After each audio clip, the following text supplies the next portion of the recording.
of Blacks in Dance. We're really glad you're here with us.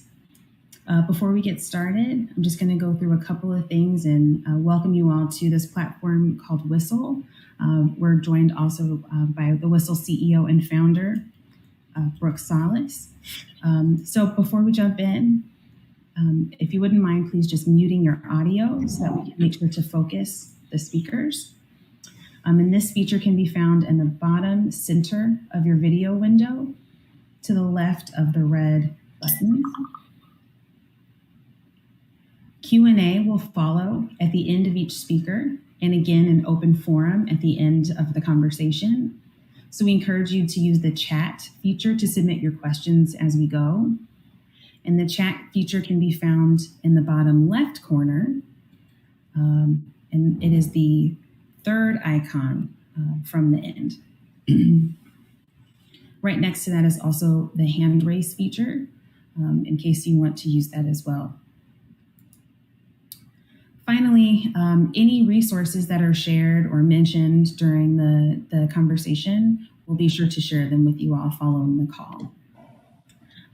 If there's anything else, the IABD team is here to help and assist you as we go. In order to send a private message, if you just hover over the video or the box that has an IABD team member's picture or name, there are 3 buttons in the upper right corner, and you'll be able to use those to send a private message. Without any further ado, I'll turn it over to Denise Saunders Thompson, our President and CEO.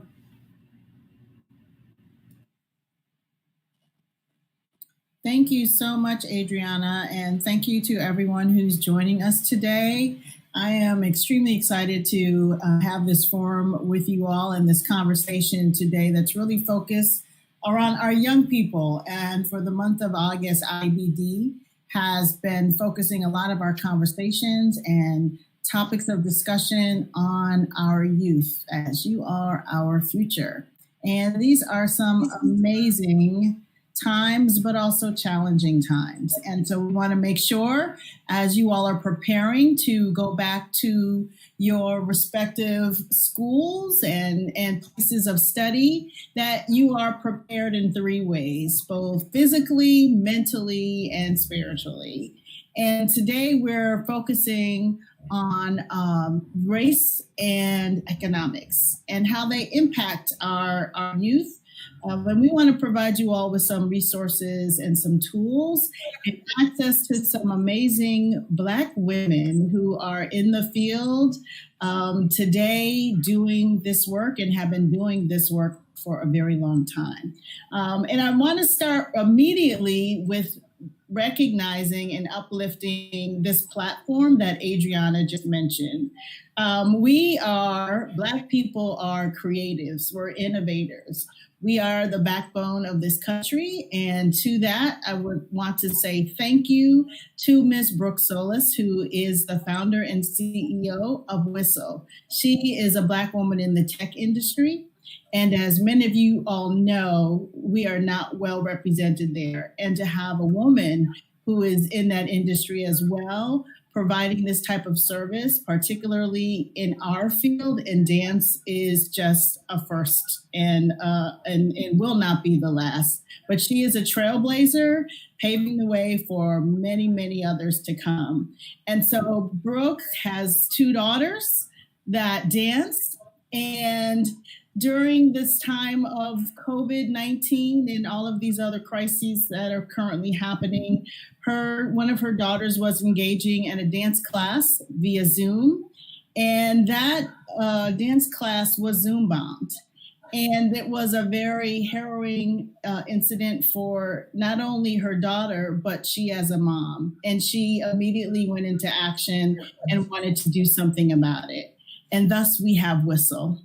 And so in response to, making sure that our young people have a safe place on this internet, this digital divide, to train and study, Brooke has developed this platform with a team of other folks to provide a service that has end-to-end encryption. So what that means is we can't be bombed, we can't have any interruptions. Whoever is in here because we invited them, and they can't have access in any other type of way. So to Brooke Solis, I want to say thank you. Thank you for creating this safe space for us.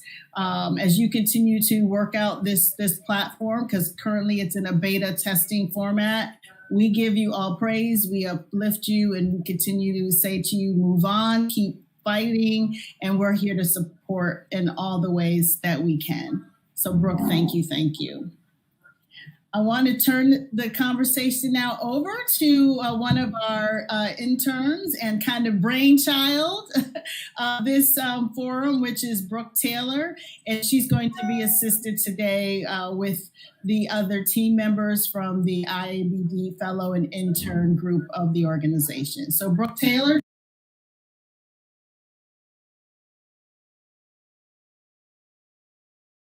Time out your day to just really join us in such important conversation. And without further ado, let's just get this show on the road. Our first guest speaker is Tammy McCants from Howard University. Let us give a virtual welcome to her. And if you have any questions, don't be afraid to drop them in the chat.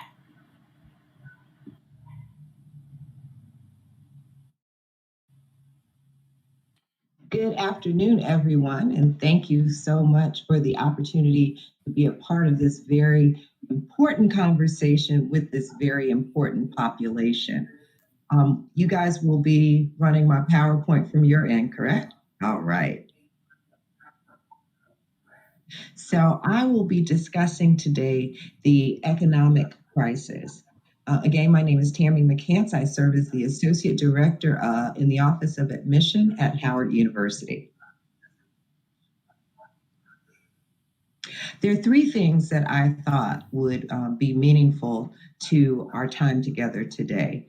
And those three things that are impacting the economic crisis in higher education are the number of students that are completing the FAFSA, the perception of cost versus value in higher education. And then I wanted to end on a positive note and talk about some strategies moving forward. I got this chart from one of the higher education publications, and I think it is so very, very important to talk about how many students of color are not completing the FAFSA this year. If you take a look at the chart and you look at the Latinx community, the Black community, and other minorities, you can see that our students and others of color are simply not completing this free application for federal student aid. And this is really alarming to people in higher education, particularly in enrollment management, because often we are the population that is in the most need of external funding from the government. I don't know a whole lot of people of color in this country that are paying to go to school out of pocket. And so when you're not completing the FAFSA, it does draw some immediate concern and alarm, because two things are happening when we see this kind of trend. The first is that, and we can go to the next slide. The first thing that we say is that this means that students aren't going to school at the same rate, and that those that are in school are not returning for this semester. So there are a few factors that we know that are contributing to this lack of completion.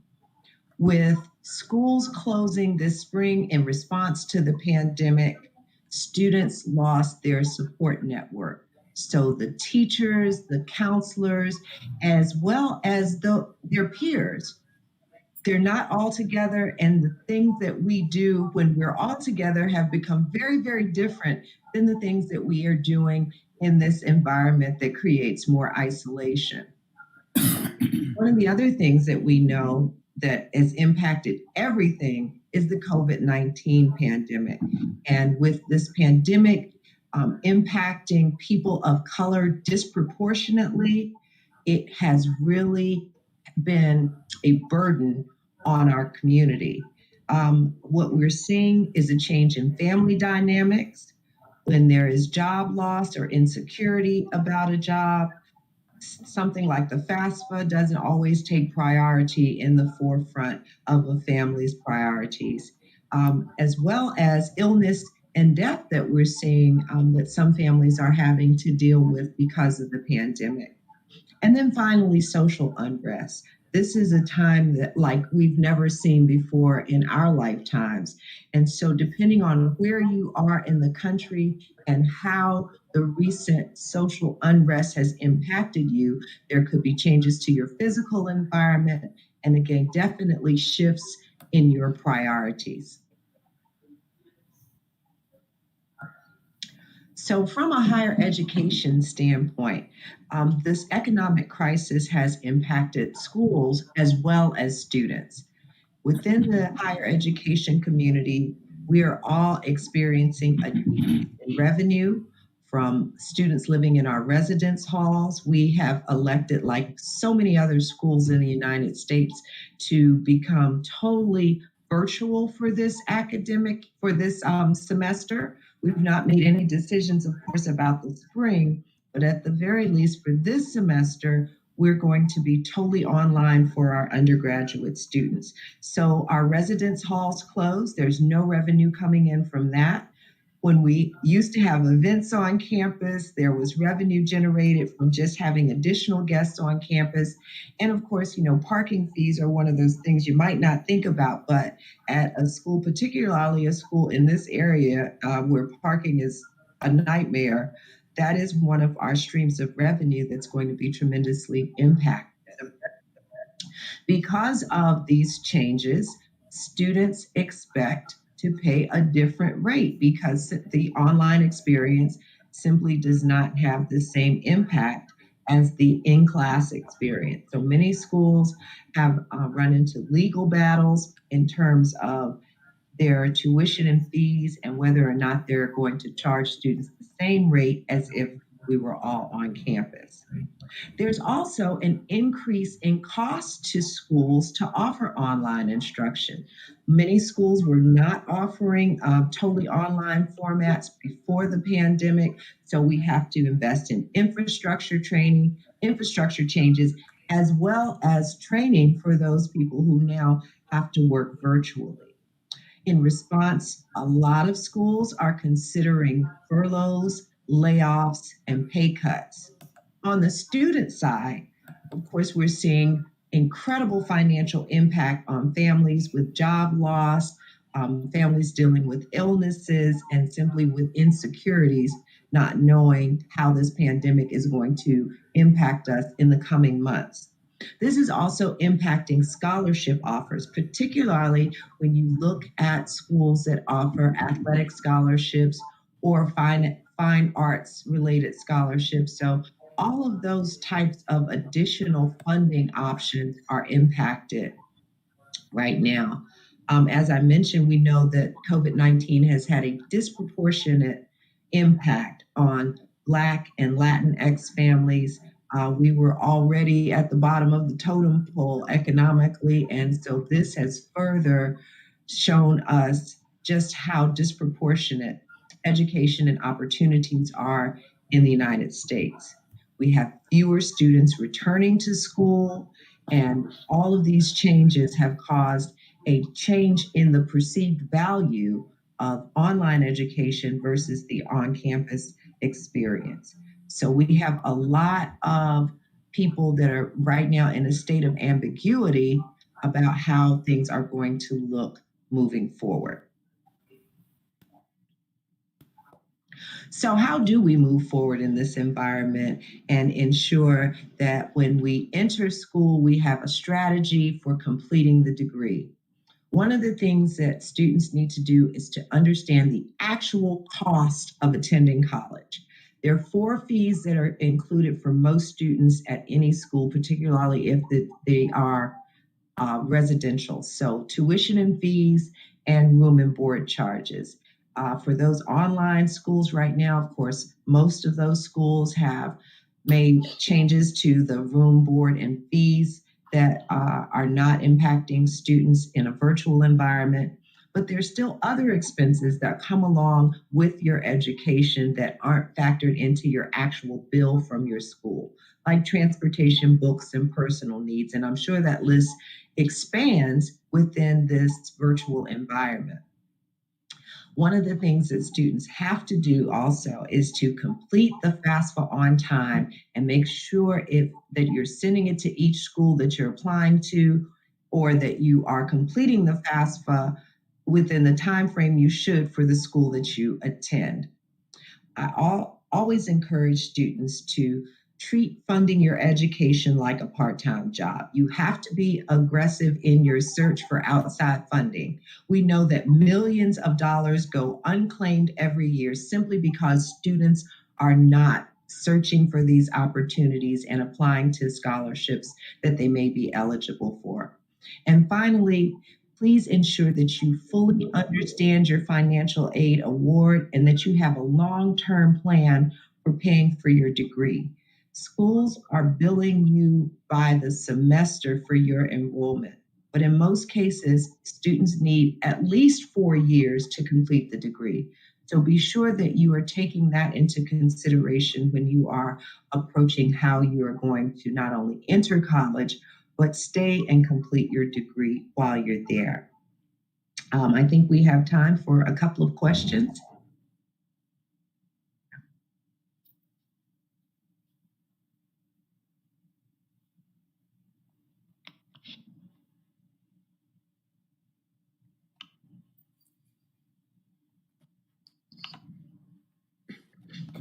I have a question.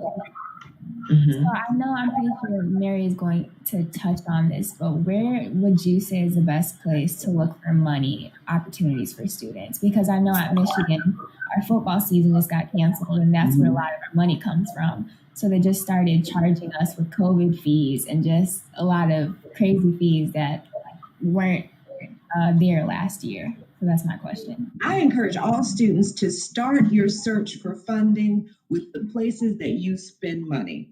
So within your community, look at places like Home Depot and Lowe's, Walmart, those large commercial organizations that you don't always associate with higher education. Often there's money there. And then, your churches, your civic organizations, and there has been an increase in philanthropic giving since the social unrest has occurred in the United States. So I think there's a lot of opportunity for students if you put the work in and really seek out what you qualify for and then follow through on the process for that. Okay, and we have 2 questions in the chat. The first one is, are there any financial resources such as grants and scholarships that have been established specifically during or for this pandemic time? Yes, quite a number of schools have received additional funding through the CARES Act. So please contact your financial aid offices to find out if your school was a recipient, and if so, what their distribution policy is. Mm-hmm. And last question. I know you mentioned that fine arts scholarships may be cut. So why is that if the students are still able to attend classes virtually?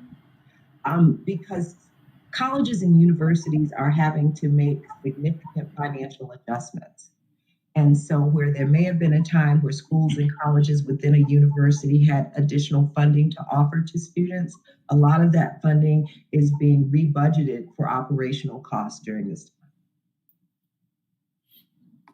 And I think those are all our questions. Thank you so much. And I'm going to pass it off to Whitney. Thank you so much, everyone.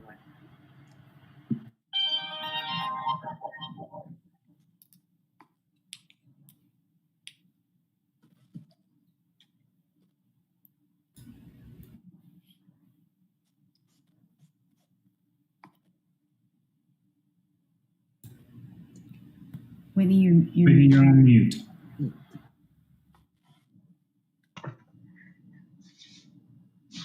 Can you all hear me? Yes. Did you all catch any of that? No. Okay, sorry. My computer is acting crazy. But my name is Whitney Coleman. I'm the General Management Fellow at the International Association of Blacks in Dance. Thank you so much for having us this evening and being a part of our event. I would like to introduce Miss Mary Williams. I'd like to introduce Miss Mary Williams from the United Negro College Fund. Without further ado, can you take it over? Absolutely. Thank you so much. And I am so glad to be here. I do have a presentation I know you're going to put up on the screen as well. It is a pleasure to be here, and it's perfect to follow Tammy because she shares a lot of great information to set the foundation about what's happening in the market right now. We're talking about economics. And you can put the presentation up, but there's a key thing right now.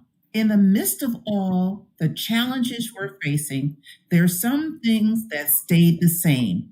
And I want to talk with you about that as they put up my PowerPoint on the screen.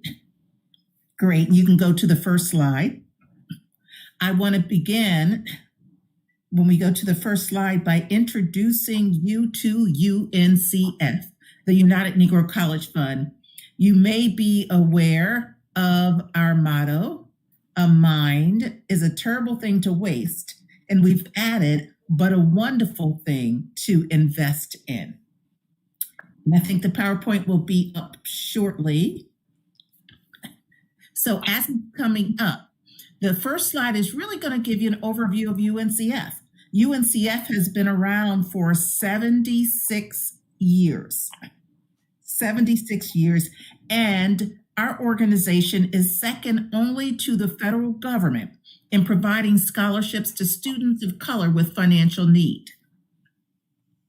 Now, I paused after that so you could take that in. Second only to the federal government in providing scholarships to students of color with financial need. At UNCF, we have nearly 400 scholarships and paid internships and fellowships that we offer throughout the year. Now, if you were to look at our site now, uncf.org/scholarships, you would see 11 opportunities that are listed. However, if you go another few weeks, there's more. So on a rolling basis, we add those opportunities. And we have supported over 10,000 students on an annual basis and awarded more than $100 million. If you go to the next slide, UNCF does have 37 member historically Black colleges and universities that we do support, and you can see those listed on the screen. But I did mention that we have nearly 400 scholarships and we've awarded over 10,000 students. So students who are attending UNCF member institutions receive scholarships, but also students attending other HBCUs and four-year colleges and universities are eligible for our opportunities. Next slide, please. I wanted to just share with you some of the research that's on our site about HBCUs. If you're a high school student and you're considering a college choice, you just heard from Tammy Zett-Howard. This is just some research from students, giving students perspective of HBCUs. And it can be found on uncf.org in our Frederick D. Patterson research component. And you can see the screen, but this is kind of the voice of students' perspectives on HBCUs, just to give you an idea of what students say about the opportunities that they experience on historically Black colleges and universities. Next slide, please. Now, the key thing I mentioned is that when you are applying for opportunities, because this is all about economics, and the key is to find funding to support your education, whether you are attending a HBCU or a four-year college or university. And so we're inviting you to consider UNCF for that. You heard earlier about the importance of FAFSA. I'm highlighting it here as well because it opens October 1st of every year. These are things that you as individuals can do to help yourself take advantage of available funds.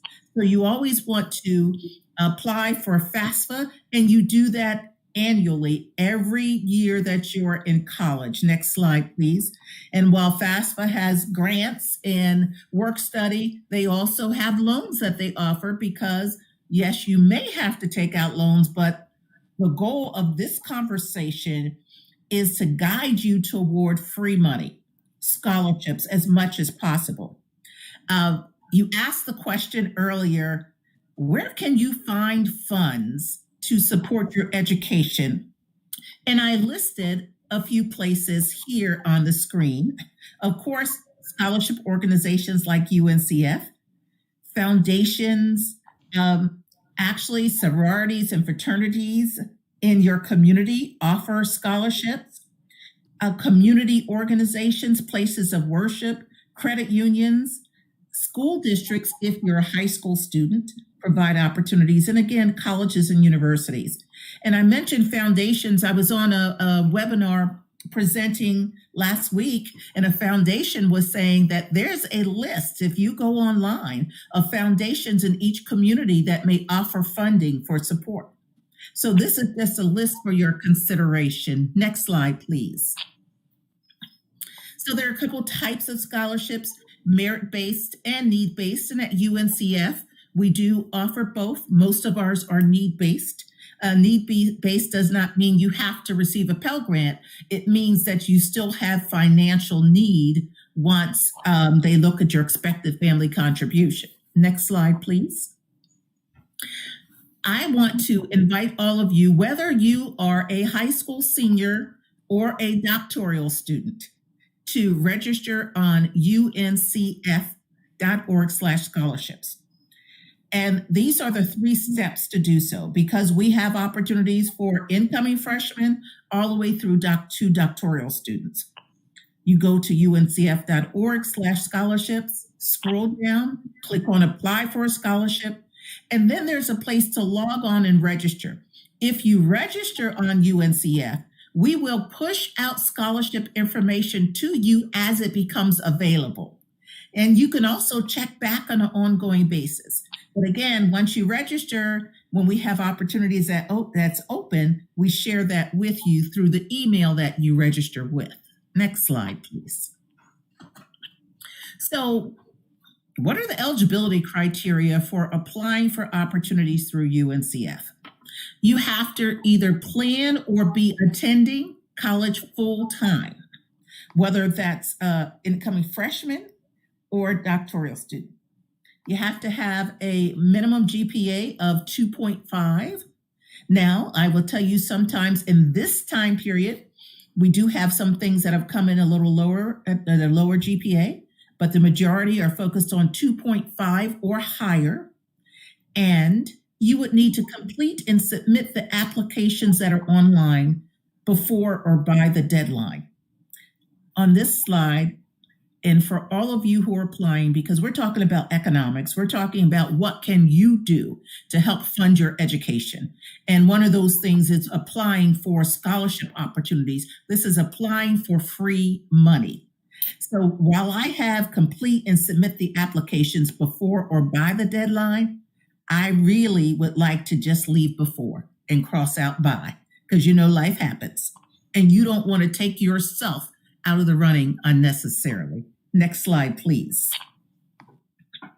So when you're applying for scholarships, whether it be for UNCF or any other organization, typically you're going to have to write essays. And I always like to ask the question, who likes to write essays?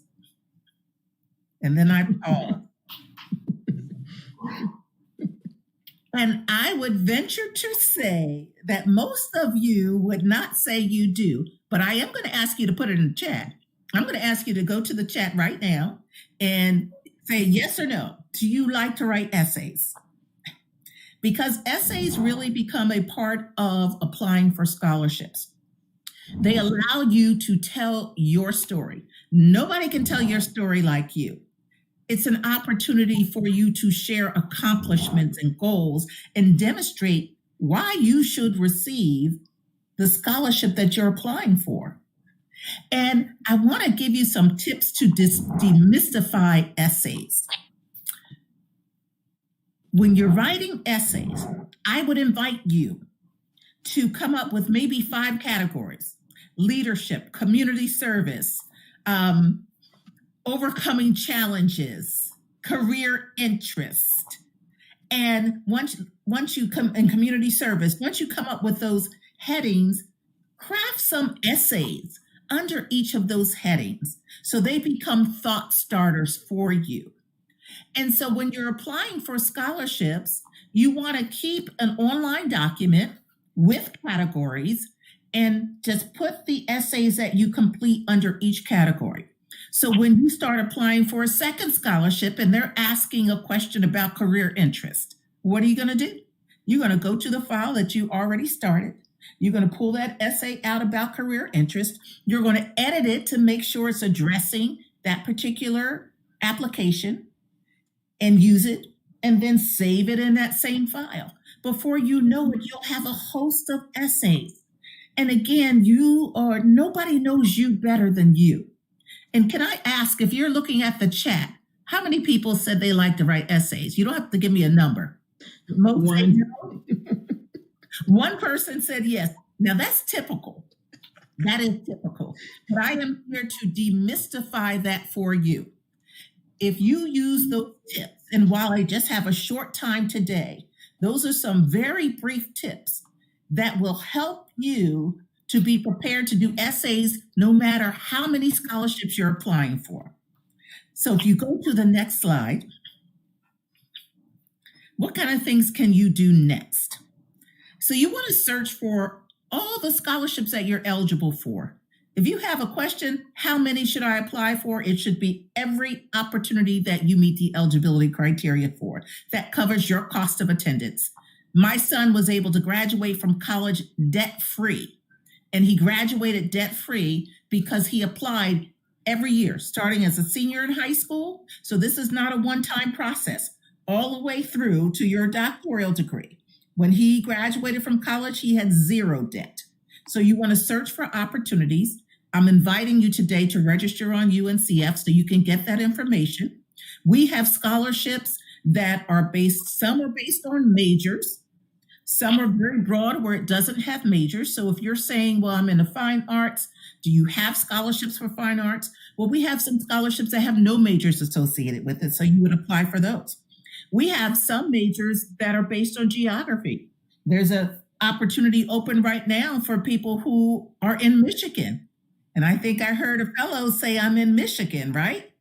There is an opportunity on our site right now if you're from Michigan. There's an opportunity if you are from New York, New Jersey, and they vary. So you may see a few now, but there's so many opportunities to choose from. Make sure you complete your FAFSA.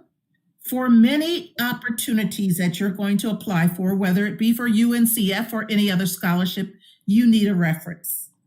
So start thinking about who's going to be your reference and identify 3 people right now, whether it be a teacher, mentor, coach, leader.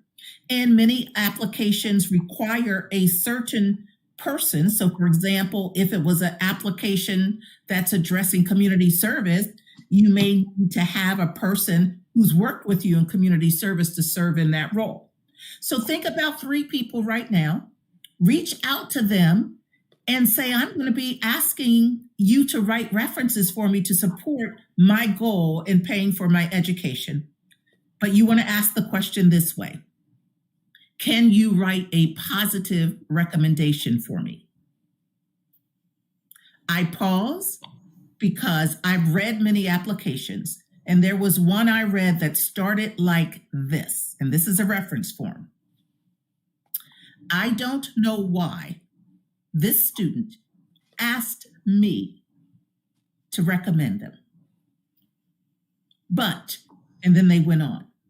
Now, because of confidentiality, I couldn't share anything with the student nor their family, but I made a personal vow to talk about that in every outreach opportunity so that you know that in order for you to get the funding for your education, sometime you need a reference. So you need to be very forward in asking, can you write a positive recommendation? And when you do so, you want to make a commitment to them that you're going to ask them in plenty of time that they can submit it before the deadline.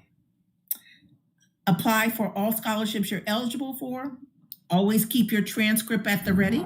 Many scholarship opportunities may ask for an unofficial transcript to apply for, so have it at your ready. And create an online folder and spreadsheet to track all the applications you're applying for, the deadlines, so you know how to prioritize, and also keep that online folder with all of your essays. This was just a brief overview on scholarships, because if we're talking about economics, this is one way that you take control of seeking funds for your education. And as I close and take questions, what I would leave you with is that you are worth it. So I only got one yes in the chat about writing essays.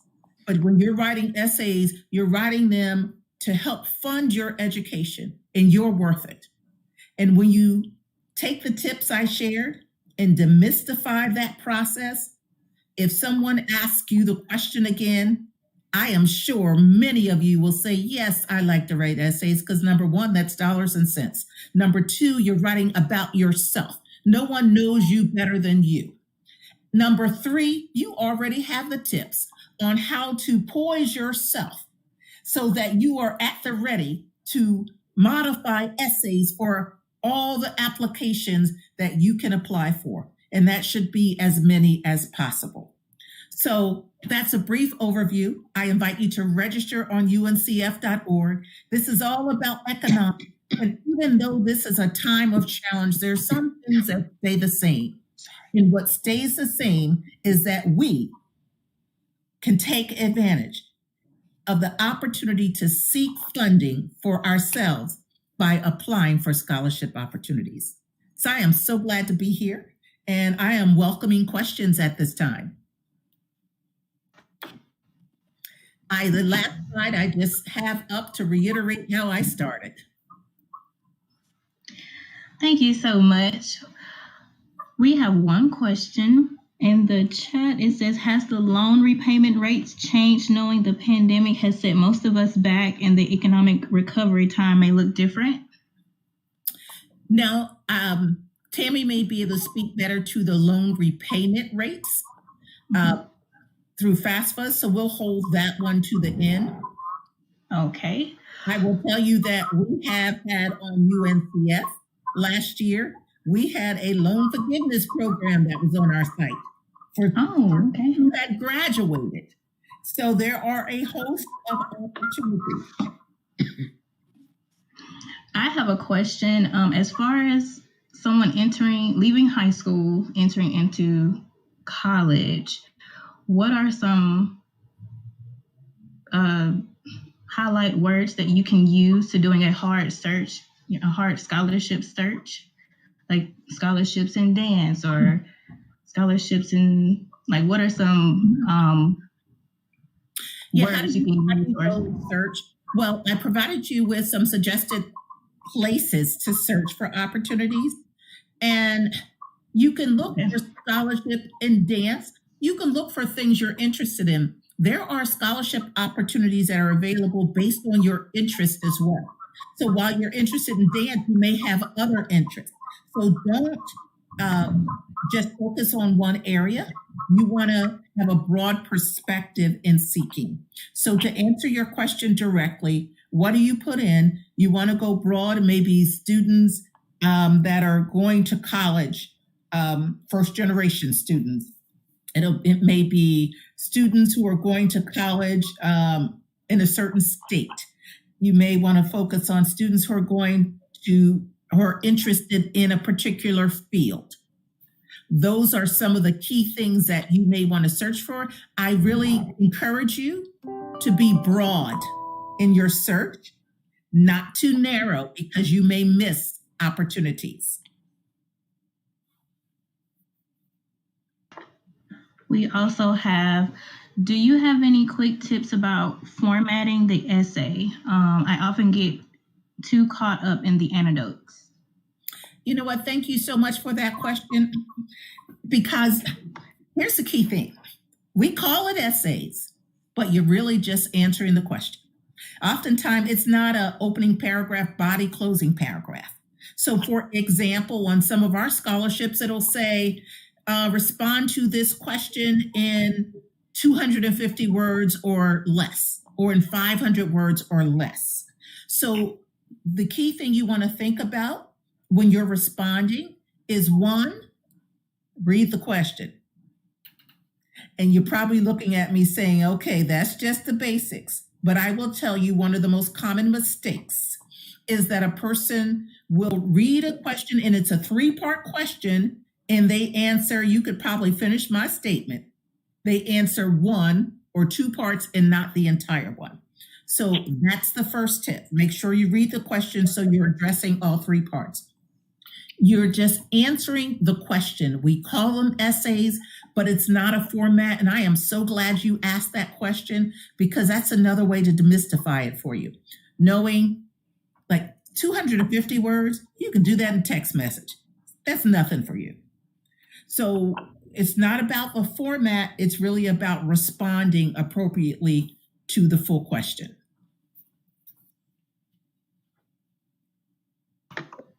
We have 2 more questions. For the fine arts scholarships, is it still essay based, or have you come across any video scholarships? I think many people are starting to add some video scholarships. There's still a lot of essay based as well. But I think you will find video scholarships as well, where you get to strut your stuff on video. But here's the key thing. You can also strut your stuff in words as well. When you talk about the passion of fine arts, the passion of dance, how you are making an audience feel when they see the work you do. So remember, when you are describing it, to answer your question directly, you will probably see some that are video as well. But when you do see those that are an essay, think of those powerful words, visualize why you do what you do, why you're in fine arts, how it makes you feel, and how the work you do makes the audience feel. And let that come off the page in the words. Okay, and another question, it says also, do you have any suggestions to search for scholarships for 5th or 6th year seniors who are pursuing their bachelor's degree for more than 4 years? Okay, so yeah, that question may be around not being eligible for FAFSA after so many years. So how does that impact? I know we have some scholarships that are open for 5th year seniors right now. So you would search the same way, whether you're a 5th or 6th year senior. But I think the core of your question is that after a certain period, you may not be eligible for FAFSA, and how does that impact it? You would still search the same way and just ensure that you read the guidelines for the particular scholarship. We do have scholarships that are for 5th year seniors.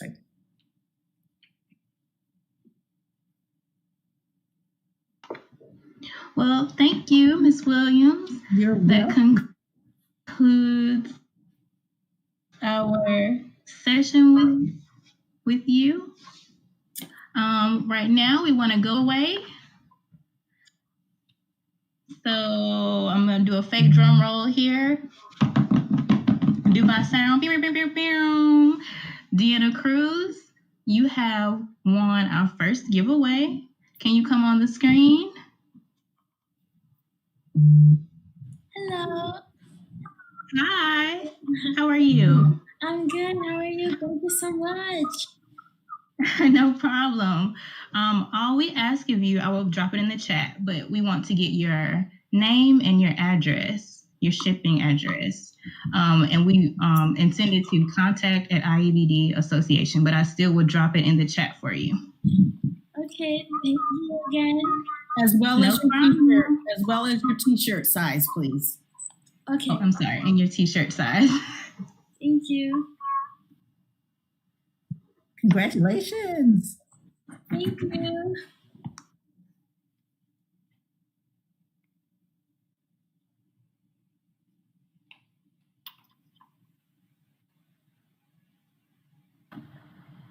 All right, I see Tiffany Ray Fisher is joining us. She's actually our next guest. So we're just going to give her just a second to get into our conversation on screen.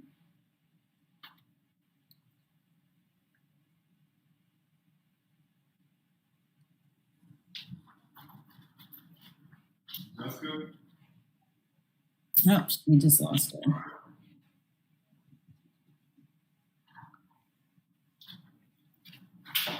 One more time.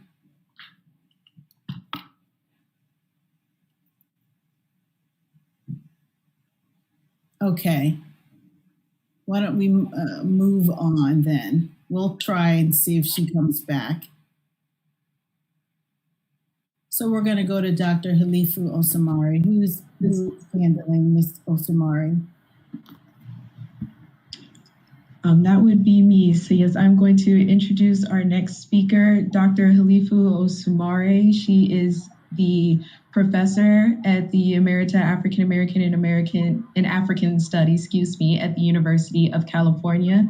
So we would like to welcome her. And again, if you have any questions during the discussion, please drop them in the chat. Well, thank you so much. Can everyone hear me? Yes. Yes, we Okay, can. great. Well, it is a pleasure to be here, and particularly to be speaking to young people, because I don't really feel that you are our hopeful future, but you are our hopeful present. And we are in a very interesting time, to put it mildly, because I call it the George Floyd moment and the Black Lives Matter movement that we all hear about on a daily basis in terms of the protests that are going on not only in the United States but around the world. So I'm here to talk to you a little bit about the social, political, and cultural movement crisis that we are in right now, and how does it affect dance and you as people who are interested in dance. Do you know that there are 26 million people worldwide who have demonstrated in the name of Black Lives Matter since the murder of George Floyd on May 25th, 2020? That's an important statistic to understand in terms of this global movement. You are living in the institutionalization moment of Black Lives Matter, just like the civil rights movement of the 1960s. And before this moment, the Black Lives Matter movement really, which was started by 3 Black women, Patrisse Cullors of Los Angeles, Alicia Garza in Oakland, and Opal Tometi in New York. The movement was really considered kind of suspect, and not everyone was buying into it, especially whites. But now it has become the civil rights movement of the 21st century, with people of all races throughout the globe claiming it as a cry for social justice and the end to police brutality. Now, how does this relate to the field of dance? And that's really what I want to talk to you about. You know that there are several national service organizations that are responding to this moment in our racial and social political climate. One of those is the Dance Studies Association, or DSA, and I hope that many of you have heard about it. They are our scholarly academic association for dance, and they have created a working group that is called Dismantling White Supremacy Culture in Dance Studies. And that working group is headed by Drs. Nyama McCarthy Brown and Takia Nur Amin, who are, recognized Black dance scholars. And the DSA has also published a list of citation of books and articles by Black dance scholars that you should know about. So if you go on their website, you should be able to access that bibliography and actually use that bibliography and read some of those books to educate yourself about racism in dance, as well as the great contributions that our people have brought to the field of dance to make it what it is today. Now, of course, the other major service organization is our own International Association of Blacks in Dance, or IABD. Now, besides IABD's COVID-19 emergency fund, which I personally have benefited from, IABD has started a workshop to plan and prepare for the future of dance businesses, such as dance studios. And its CEO and president, Denise Saunders Thompson, who is here with us today, she has published two major timely reports. One that's called Can You Hear Me Now?, aimed at the larger white dance community, and the other, The Black Report, What You Thought You Knew About Black Dance. And you should definitely familiarize yourselves with those two IABD documents. They are extremely important and really give you a sense of the times and how it is affecting the field of dance. Denise definitely has a way of speaking truth to power in the field of dance.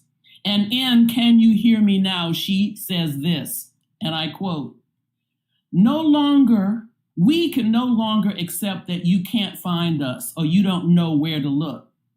Having only one Black dance company a year doing Black History Month in a season, or the inequitable fee and pay structures for booking and touring engagements is upholding the system of power. Let's get rid of that list. We have watched you pit Black dance companies against one another and treat them differently from their white counterparts, end quote. So, we are beginning to speak to our larger dance field, let them know how we have felt that we have been marginalized and treated, and we want that to stop. And we are moving forward towards having that conversation and helping to de-racialize the field of dance. Now, what are dancers doing in this time of social unrest? On Sunday, June 9th, there was a major street protest by dancers in Harlem called Dance for George. And I'd like to show that particular New York Times article that chronicled that, if you could put that up for me. It was organized by two young people, 27-year-old Sheen Jamal and 24-year-old Allison Bedell. They organized line dances and freestyle improv demonstration right at 125th Street and Malcolm X Boulevard in Harlem. Now, similar political motivated dance events have also occurred in other cities like Chicago and, of course, Minneapolis, where the George Floyd tragedy happened.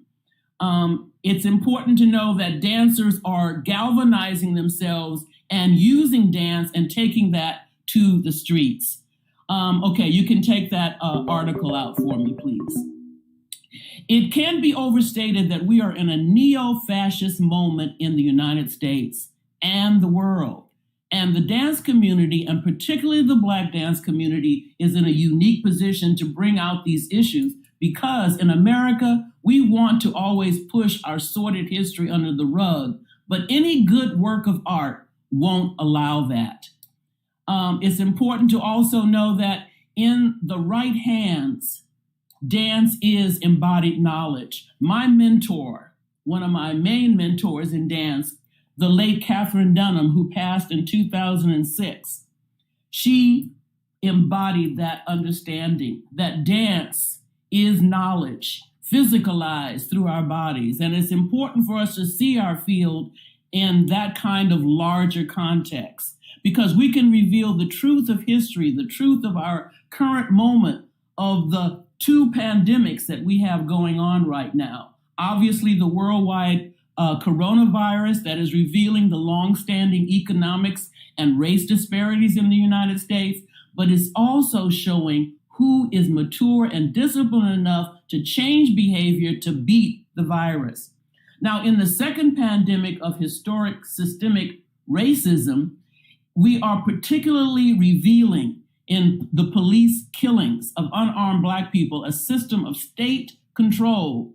And historically, this kind of policing originated in the time of slavery to ensure punishment of runaway slaves. That's a historical point that you should really research and understand in terms of the development of our police departments here in the United States. Now, many dance companies and communities are using their art to tell this historic injustice. And I'd like to show you one powerful example of how dance is being used to raise consciousness while creating community around calling out police injustice. I'm going to have them show you a 6-minute dance piece that is by the Seattle-based Northwest Tap Connection. It's under the direction of Melba Eichel, and this piece was choreographed by Rainier Beach. Now, this community dance was performed and recorded in 2016, and I want you to see how relevant it is today. And I love the title of the dance. It's called hashtag Hell You Talking About. Let's check it out.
Say your name.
his name, say his name, say his name, say his name, say his name, what you say his name?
Tommy Yancey, say his name. Tommy Yancey, say his name. Tommy Yancey, say his name. Tommy Yancey, say his name. Jordan Baker, say his name. Jordan Baker, say his name. Jordan Baker, say his name. Say his name, won't you say his name? I'ma do the y'all say his name. I'ma do the y'all say his name. I'ma do the y'all say his name. I'ma do the y'all say his name. Say his name, say his name, say his name, say his name, say his name, say his name, say his name, won't you say his name?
Well, so we see the embodied knowledge of dance. Did you notice that the community involvement of all generations, young and old? Notice how their dance performance created a unity of purpose and meaning for their collective lives as Black people.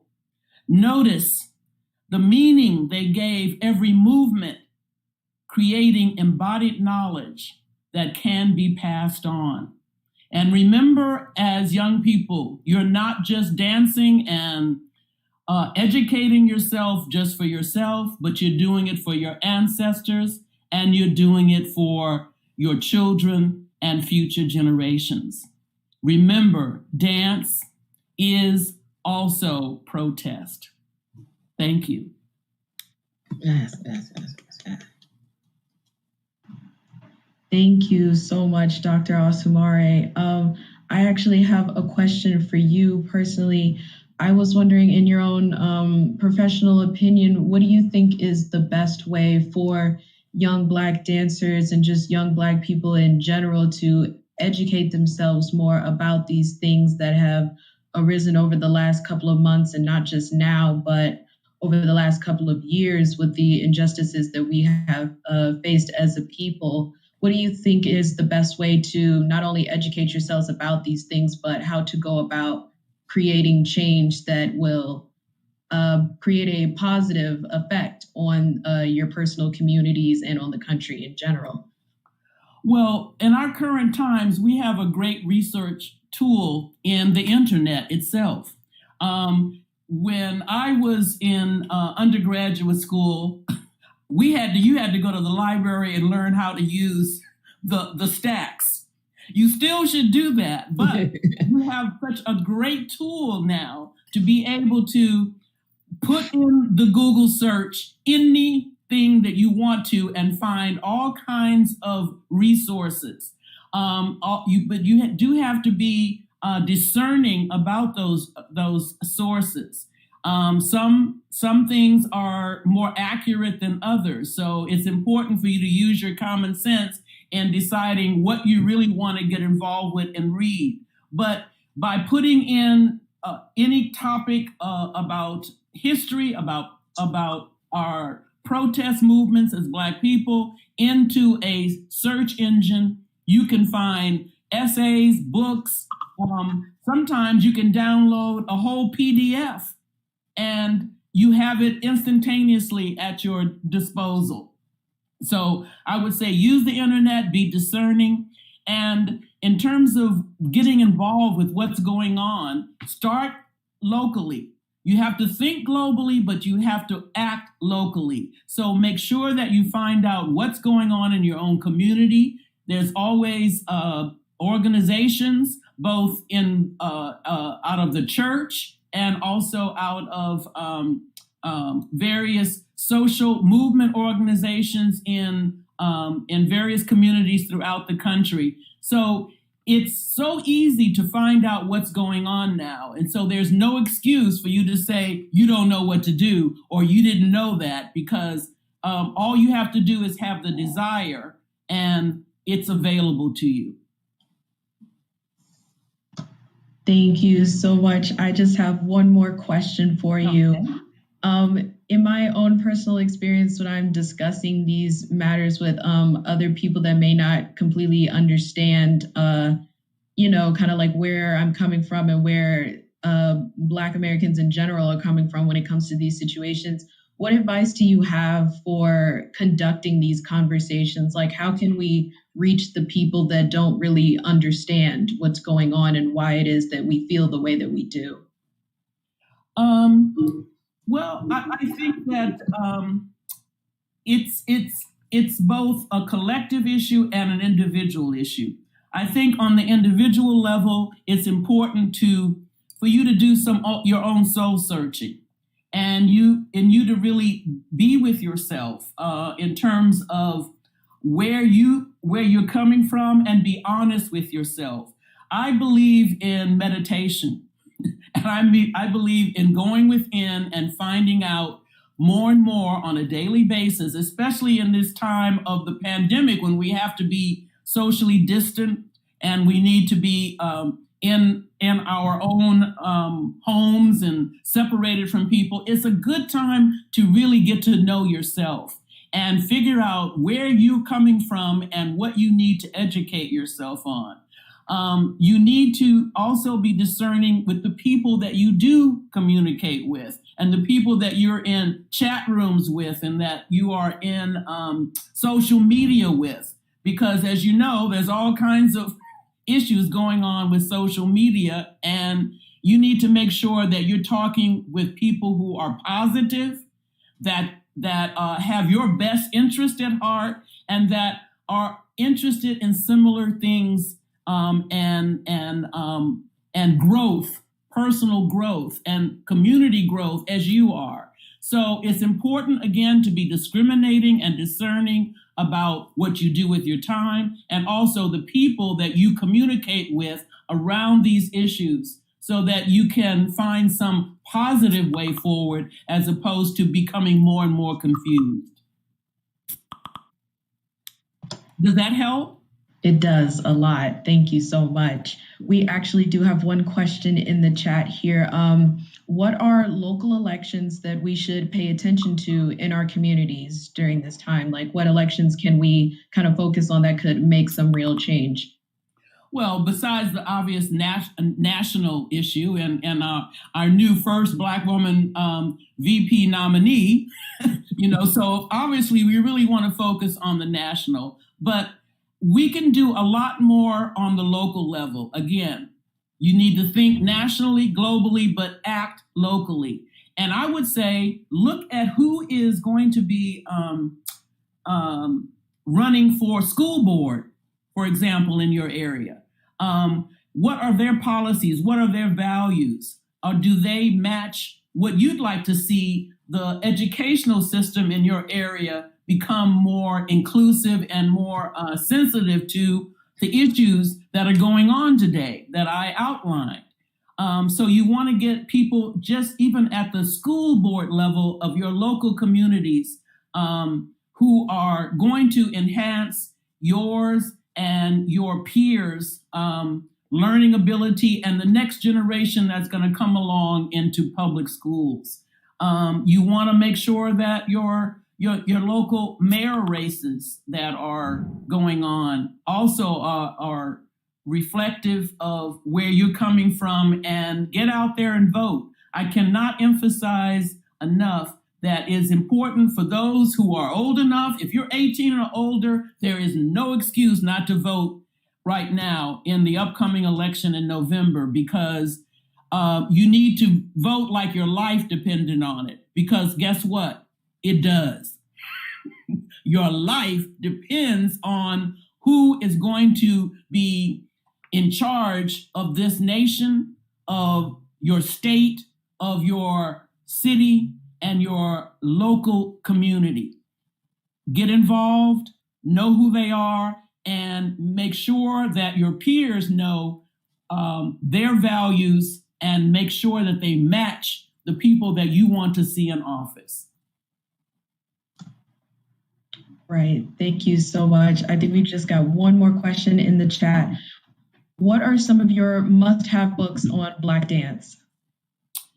Well, there is really a great anthology called Writings by and About Katherine Dunham. It's called Kaiso, and that's spelled K-I-S-O. And then the subtitle is Writings by and About Katherine Dunham. I mentioned that book because it's an anthology very thick by University of Wisconsin Press, published in 2005, about a year before Ms. Dunham passed, that really collects so many different scholars' writings all in one place. Not only her writings and her chapters from her famous books like Island Possessed, but also by the scholars that have been studying her and Black dance in general. And so I think Kaiso is definitely one. If I can do a shameless plug for my own book, Dancing in Blackness, a memoir, I tell my story, but I do it in the context of how my story fits into the larger story of Black dance in America. And I have a lot of history in it. And that was published in 2018 by University Press of Florida. So there are lots out there. Google Black dance books, go on Amazon, you'll see a lot that will come up. I also want to do a shameless plug, and I'm going to put it in the chat as well. But IEBD on our website under our resources tab has Black Books Dance Legacy. And there are probably 75 to maybe 100 books that are listed alphabetically. Thank you, Tiffany. Where you can also look to have look for books as well on Black dance in particular. But we're always wanting to add to the list. So again, anyone, Dr. Halifu's books are listed on our website, and anyone else's that you would like to share or you come across, we want to make sure that our community knows about them. Thank you. Thank you. All right. Well, if that is our final question, is there any more questions or comments? We are going to move into our next giveaway. Thank you so much, Dr. Osumare, for your words of wisdom. And we're going to move into our next giveaway. Our next winner is Skylar. So Skylar, if you are in here, you are our next giveaway winner. Congratulations.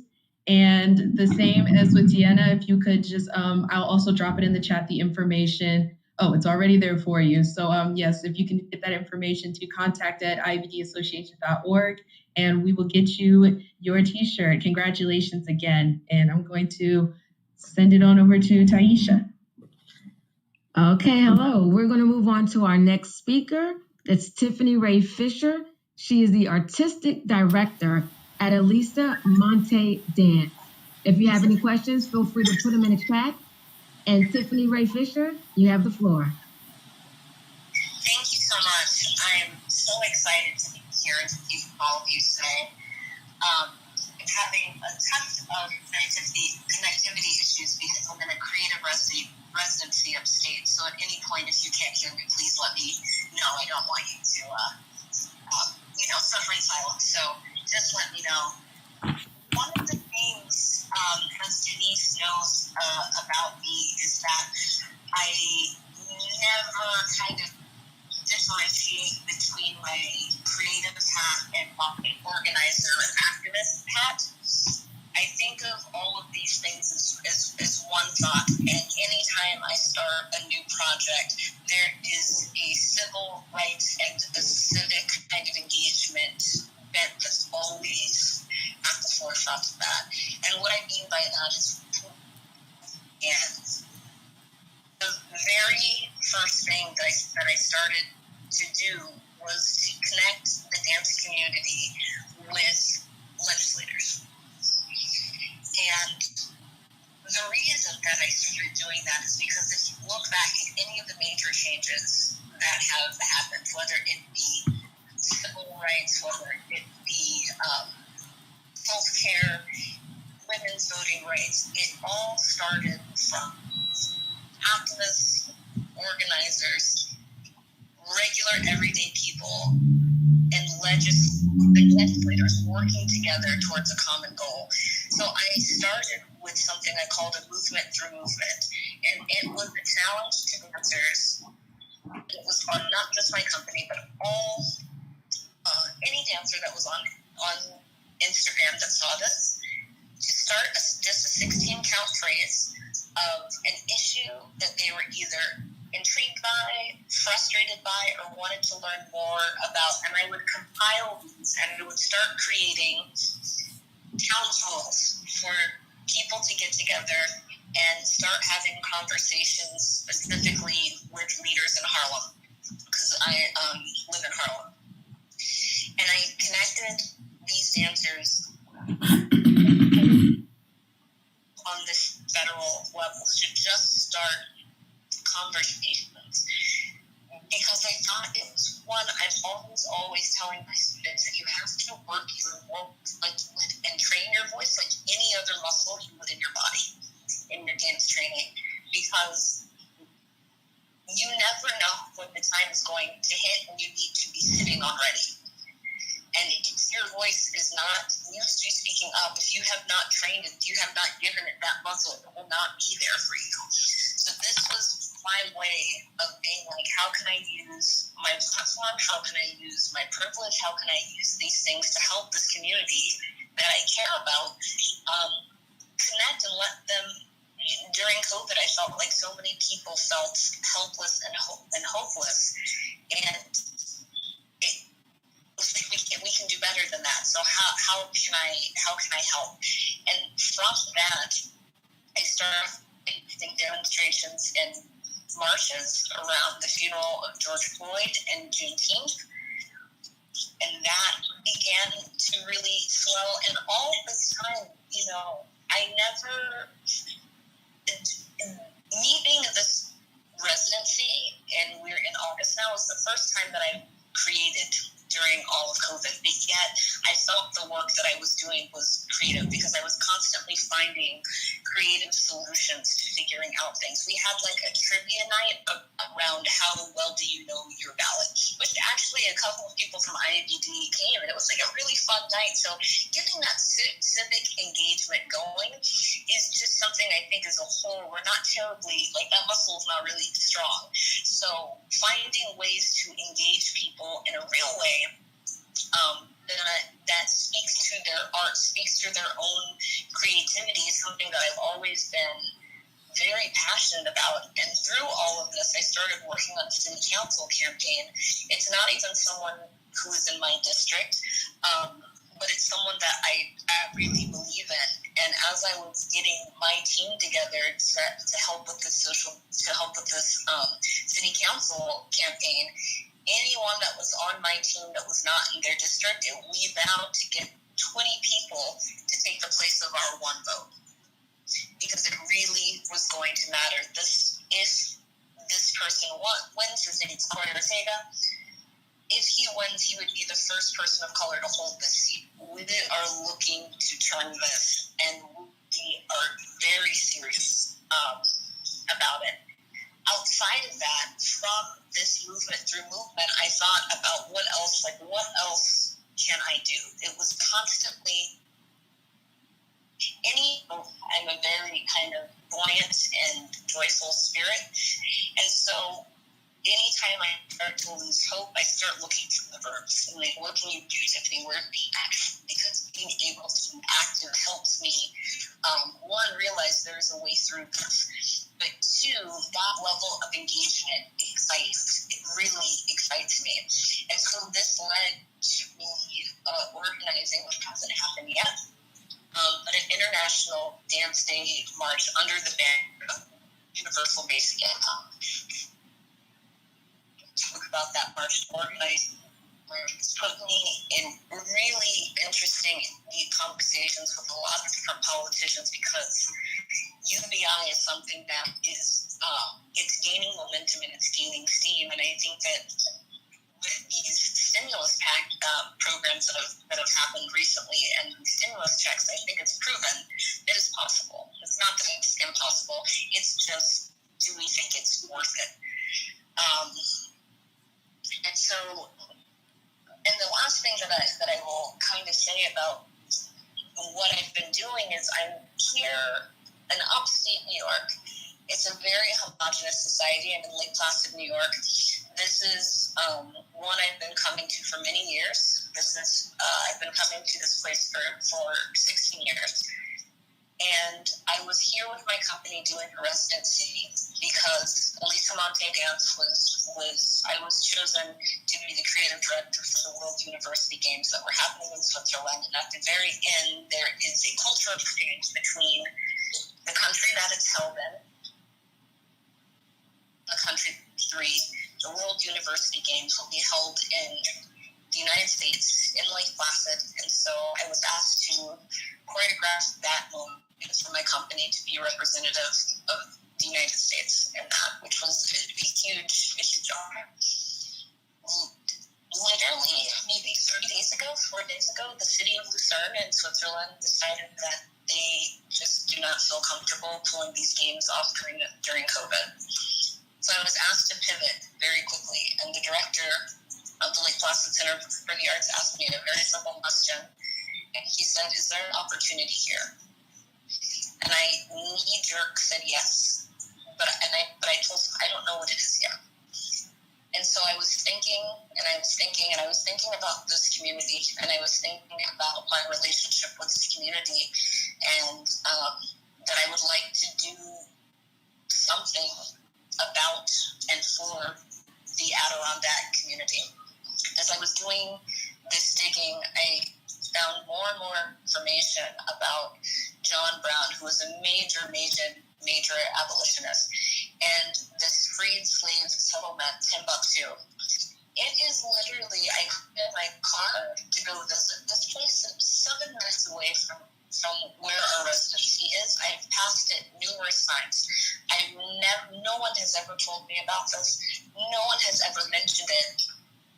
And I reached out to the director of that, which is now a state park and a historical monument, and to see if I could do something here. I wanted more people to know about this. So what that ended up doing is I'm now, instead of creating work that we were going to be doing for the World University Games, I pivoted to make a dance film about Timbuktu and about John Brown. And one of the things that I found interesting about Timbuktu, and it's not spelled like Timbuktu in Mali, it's Bucntoo. So if you're going to look that up, there is exhibit, that there's a traveling exhibit, but there is also a permanent exhibit here titled Dreaming of Timbuktu that is absolutely stunning and truly, truly incredible if you have a chance to look that up. But I wanted to, when you look up Timbuktu and they talk about this, they basically talk about it like a failed experiment for a couple of reasons. One, this whole sentiment, this idea was around voting, because at that time, for they had just lifted the restriction of $250 worth of land for white men to vote, but that restriction still was on Black men. And so there was the biggest kind of real estate tycoon in New York at the time, created 3,000 40-acre lots and invited 3,000 families to come and have their 40 acres so that they could vote. And that idea, to me, there's lots of conversations about reparations, and lots of conversations of where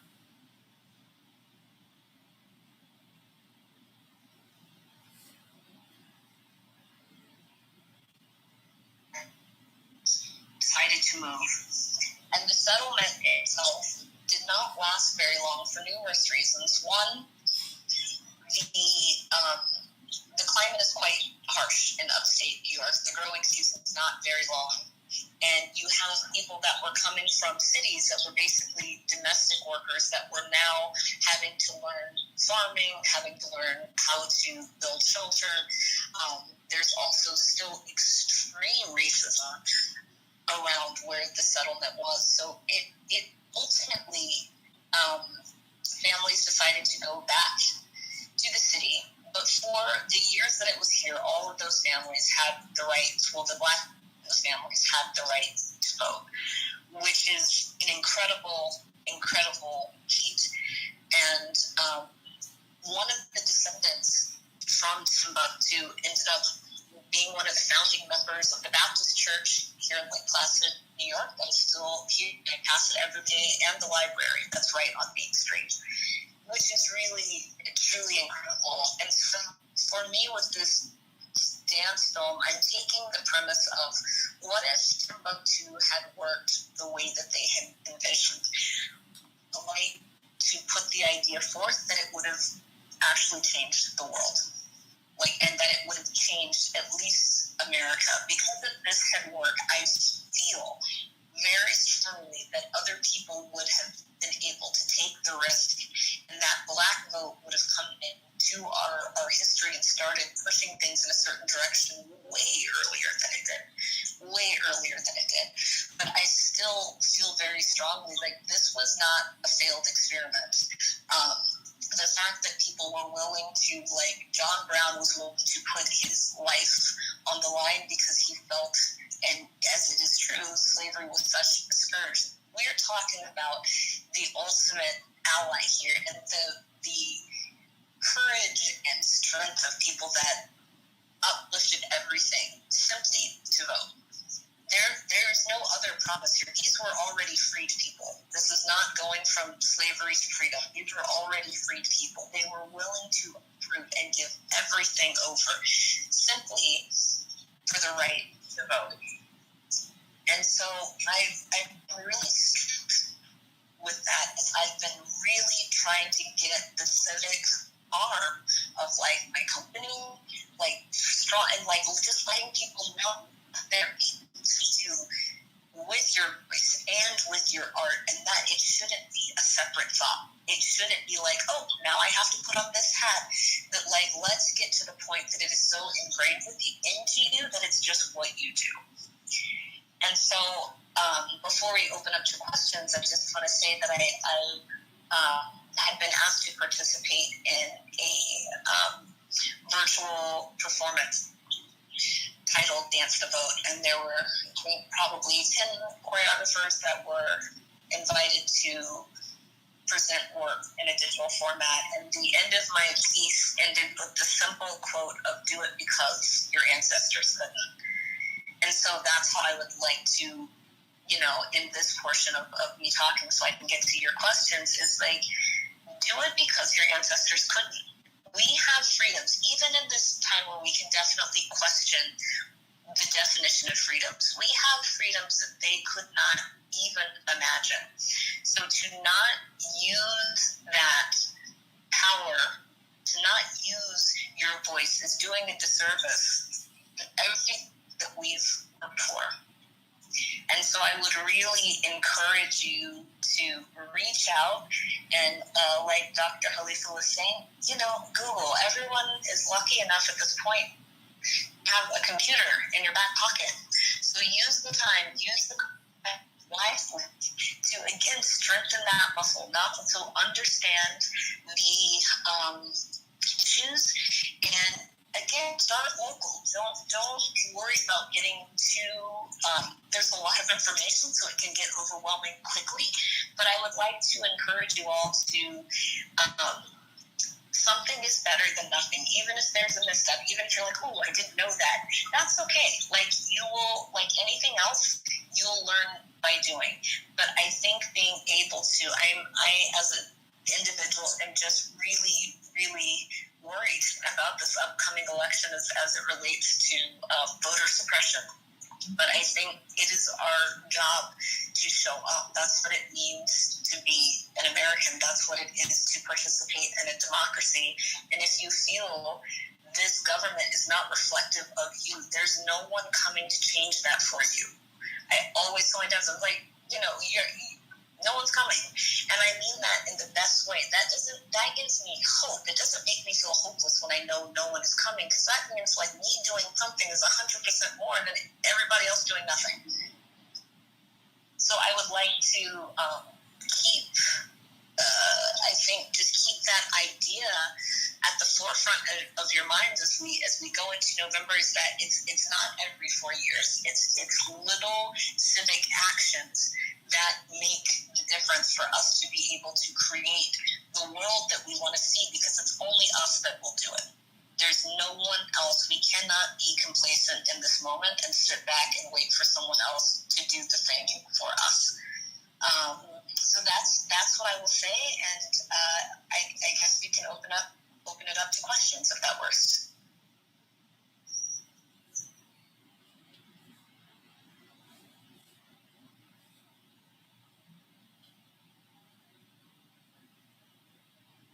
Thank you, Tiffany. Which internal fellow is managing, Tiffany? They can hear you. Oh, okay. Yeah. Are there any questions? Brooke Taylor? Yes. Yes. Oh, Bianca's with Tiffany, but I don't have a question, but I actually do have just something to say. So after listening to Dr. Khalifa and just seeing that video of the Northwest Tap connection, I really just got this stomach feeling. Like, I go to a PWI, I go to the University of Michigan, and one of the questions that has been at the forefront of my mind is, okay, we're going back to school. How am I going to keep this movement going? And I just feel like I want to do a protest, like of just dancers in the street 6 feet apart in all black and dancing for George. And I don't know, that was on my mind. Sorry, I guess that wasn't a question, but I just want to say thank you so much, Tiffany. You really just stirred something up in my stomach and just made me feel like, yes, I can do it, because I have to do it for my ancestors. So thank you. My pleasure. And you can do it. I didn't organize marches until I did. You know what I mean? Like, and you'll be surprised at how many people will help you along the way. If you feel in your bones that like you want to continue this, then do so. You have a sphere of influence. Your friends will help you. There are allies that will help you. Take a date, give yourself a deadline, and take up some space, inhabit some space. There's nothing stopping you but you and your own imagination for what you're able to do. I was absolutely terrified when I did the Floyd demonstration. I was absolutely terrified because I was like, what if I do it wrong? What if? But But at the end of the day, luckily, it really did go off without a hitch. But at the end of the day, I did that.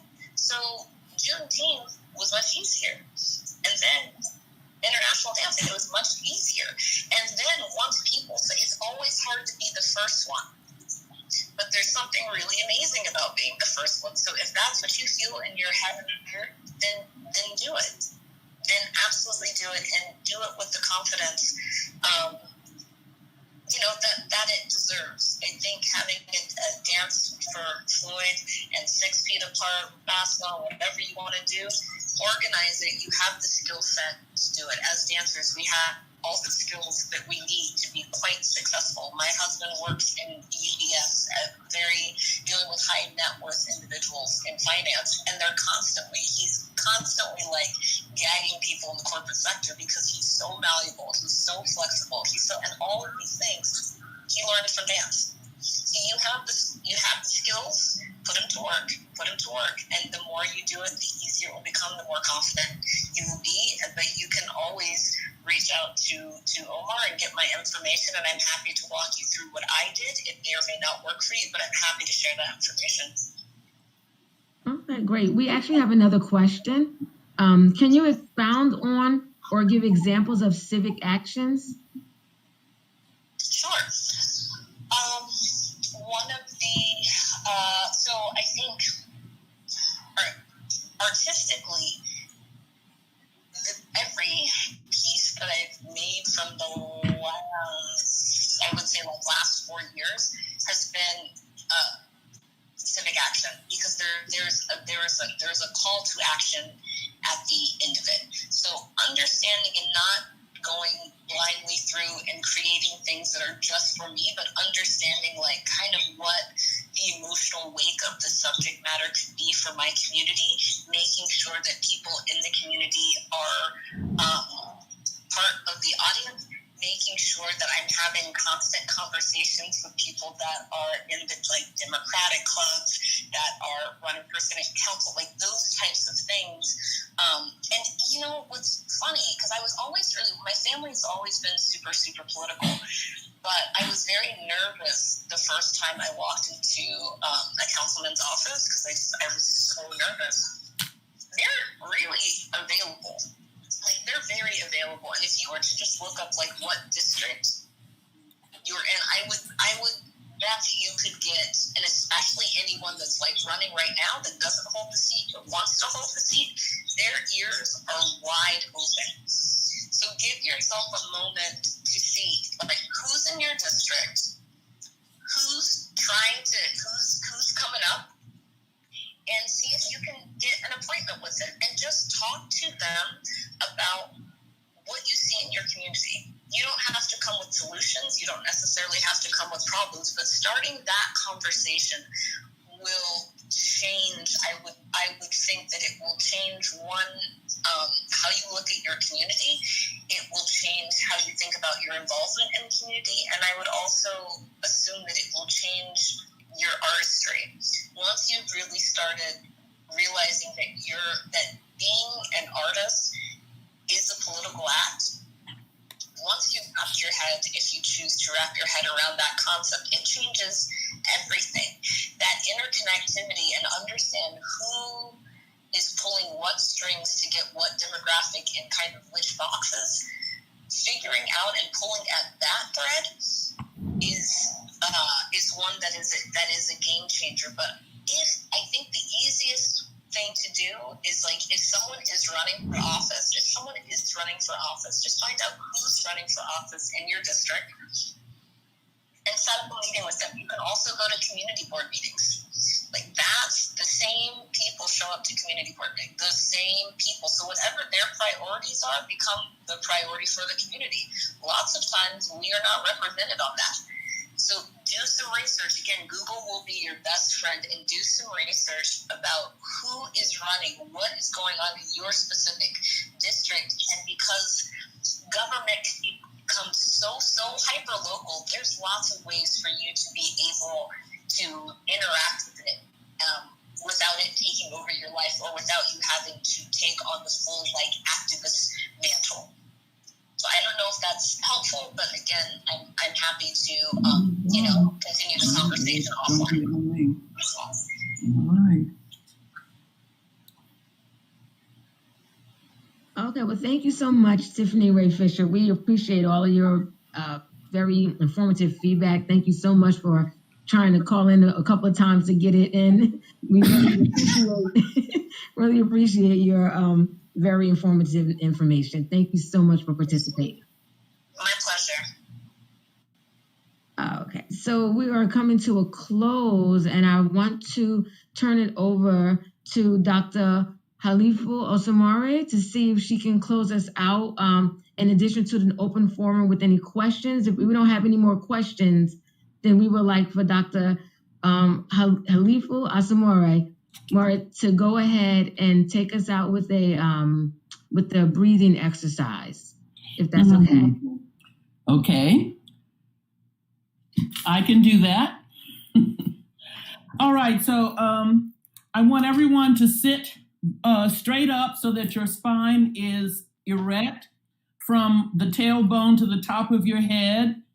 Do not lean back on the back of your chair if you're in a chair, but sit erect so that you can really feel the alignment of your spine. This is what Ms. Dunham has taught us to begin each class, because oftentimes when we come into a dance studio to begin class, we're really not there. We are maybe 30 minutes before we got there and something happened to us and our mind is still dealing with that, or we're thinking about what's going to come after the class, some commitment we have or whatever, but we're not present. So she always told us to think of using the breath and the visualization of our energy centers as a way of bringing our energy to the present, because you cannot dance if you're not present. So I want you to take your hands and put them on your lower abdominals, because that is where the breath comes from. You're going to think of breathing and expanding the stomach. In most dance classes, they tell you to suck your stomach in. Well, in beginning of Dunham technique, we're saying as you breathe, let the movement of your stomach expand out. So I always tell my students, you can let your big belly show in the very beginning of this, because that's what we want. And then as you exhale, you're going to then deflate the stomach and press it into the spine. You're going to breathe in through your nose and exhale through the mouth. And I'll just demonstrate real quickly. Just watch. You're breathing in, and your hands is on your stomach, so you're feeling the expansion of the abdominals. We're going to hold, and then we're going to exhale through the mouth. And you can actually make a sound, yeah? And we'll do that in a rhythm. 8 counts breathing in, try to fill up the entire lungs, to get all the oxygen in there. We're gonna hold for 4, open the mouth, slowly exhale, out, out, out, out, okay? And if you can do it with your eyes open or closed. First, feel your body. Feel the energy flowing throughout your spine. Feel your hands over your lower abdominals. And breathe in 1. And 5, 6, 7, 8. Hold 1. Open the mouth, exhale. 5, 6, 7, 8. Inhale 1. Keep it going all the way to the top. Hold. Relax the shoulders. Don't tense up. Exhale out. Inhale for 4. Hold for 2. Exhale out. Inhale for 4. again, expanding the abdominals, hold, and exhale. One more time for 4. Breathe in, stay with it. Hold, exhale out. 1 count in and out. Exhale out. Breathe, exhale, breathe, exhale, breathe, exhale, breathe, exhale, in.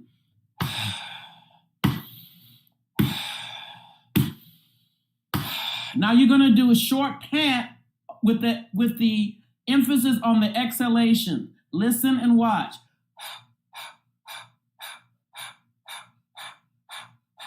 Close the eyes for this one and exhale out.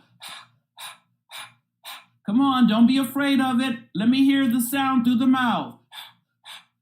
Feel your stomach pressing in.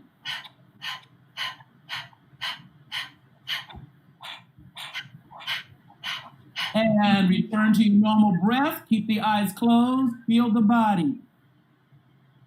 Feel the energy of breath, called pranayama, from the controlled breathing. Feel the energy flowing throughout your spine, from the tip of your tailbone to the top of your head, your crown.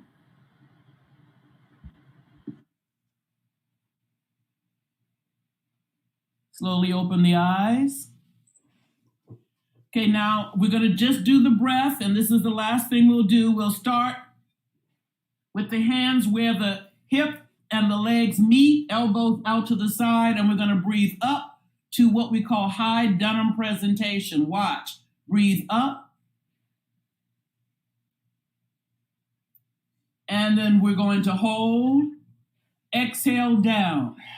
And we're going to feel like we're pressing energy down into the spine. This is called Dunham first presentation. And everybody together, breathe up.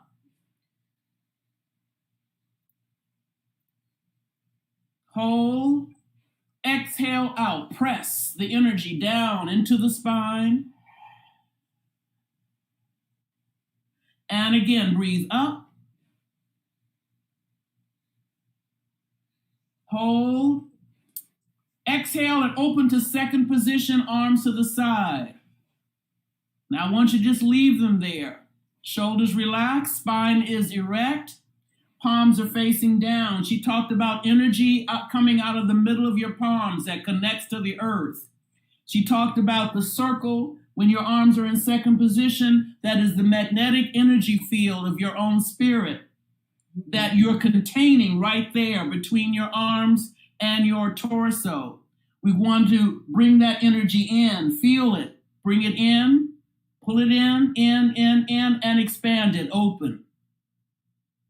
Shoulders are relaxed, spine is erect, and bring that energy field in and expand it. One more time, breathe up to high presentation. Palms are facing out. Exhale and bring the energy down into your spine. Dunham first presentation. One more breath in from the abdominals. Exhale out.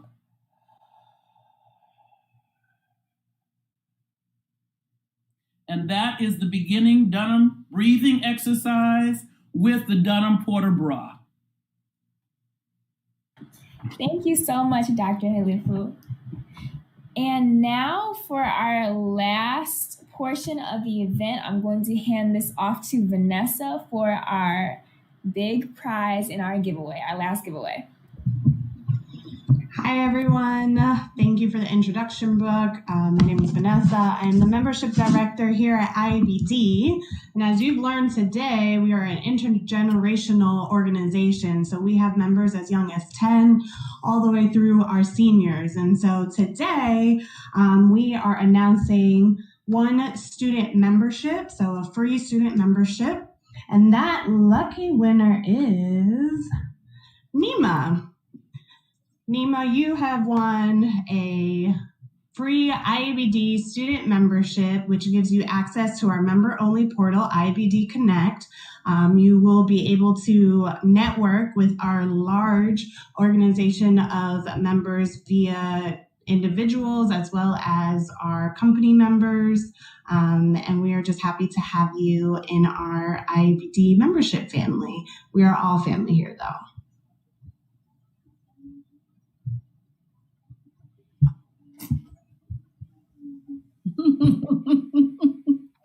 You won!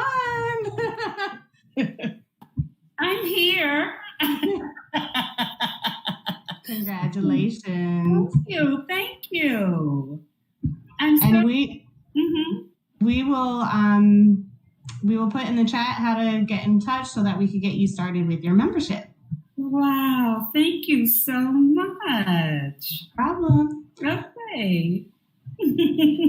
I'm tickled. Heard my name. I couldn't believe it. Okay. Thank you so much. Welcome. Right. Thank you for being here. Oh, you're quite welcome. All right, Brooke. Thanks, Vanessa. So thank you everyone for being here. And now I'm going to hand it off to Denise, our president and CEO of IABD. Thank you, Brooke. I love your energy. But yeah, thank you again. You know, we continue to say thank you, but we really do mean thank you from the bottom of our hearts. This has been a really great 2-day series talking to our young people about, you know, what's happening, what's on their minds. And we're hoping that we answered some of their questions and really provided some much needed information and resources as they return back to school. These are just incredible times. And so we here at IABD want you to know that this organization and the people that make up this organization are here for you. Please continue to reach out to us. If we can be of service, we are there for you at any time, however we can. We really, truly mean that. This is an intergenerational community. So if we don't know the answer, we have plenty of people within the IABD village where we can find the answer for you to help you and assist you. Be safe when you are out here in these streets. Please be safe, because I know I have a 13-year-old, so I know it's hard to be inside right now. It's hard. The socialization piece, it's hard. I know, but be safe. Be thoughtful about what you are doing, where you are, the people you are engaging with. We need you all. We need you all. We need you all. So that's so very important. We had a surprise guest who we had hoped would be with us today at the end of our 2-part series, which was Misty Copeland. She was not able to be here with us today, but I do want to know that everyone who has participated in these 2 days of sessions will be receiving a personalized autograph photo from her. So I'm going to ask all of you all to please email us at contact@IABD Association. So Whitney, can you drop that email in there in the chat for us, please, so that we can mail you the photograph from Miss Copeland. She brings her greetings. She wished she was here. It is personalized. I'm sorry. It is a personalized. Yes, that's why you want to get your information. It will be personalized. Thank you, Omar. It will be a personalized photograph from her. So we want to make sure that we're able to get you that photo. But she does bring greetings. She wishes she could have been here today. And just as I have said, remember to continue to stay safe, continue to work on your craft. Those of you, those young people who are going back, your artistry is certainly important. And we want to make sure that you're able to continue to do what you love to do. Don't be discouraged. I know it's hard. These are tough times. We spoke about that a lot yesterday, but make sure you are taking care of your body, your mind, and your spirit. Please make sure you take care of your body, your mind, and your spirit. Thank you all so much for being here again. Is there anything else that I need to say for my team? There Yes, was Brooke. another T-shirt winner that was not announced. Oh, So we have. okay. Can I get a drum roll? Boom. Mariah, you are our last T-shirt giveaway winner. So I'll put you in the chat, and if you contact our email, you can receive your prize. Great. Well, I want to thank our speakers again, Dr. Halifu Osamari, Miss Mary Williams, Miss Tammy McCants, Miss Tiffany Ray Fisher. Who else am I missing? I know Miss Penny Goboldo wasn't able to make that connection happen. But thank you to our speakers today for being here. And of course, I have to absolutely thank the IABD team. Y'all are amazing. Continue to stay safe and in good health, everyone. Really, these are just extraordinary times. So we're going to make it through. We people, we good people. We're strong people. We are a strong people. So this is nothing but a thing, but it is a thing. And we continue to take care of each other. All right, everyone. Thank you so much. Thank you to Billy Sanders. Thank you, thank you, thank you. We know you have been working overtime, but we're going to make sure we take care of you too for coming in and pitch hitting for us as an ASL interpreter. Thank you so much. Appreciate you. Yes. All right, everyone. Take care. Be well. Stay safe. Get my message.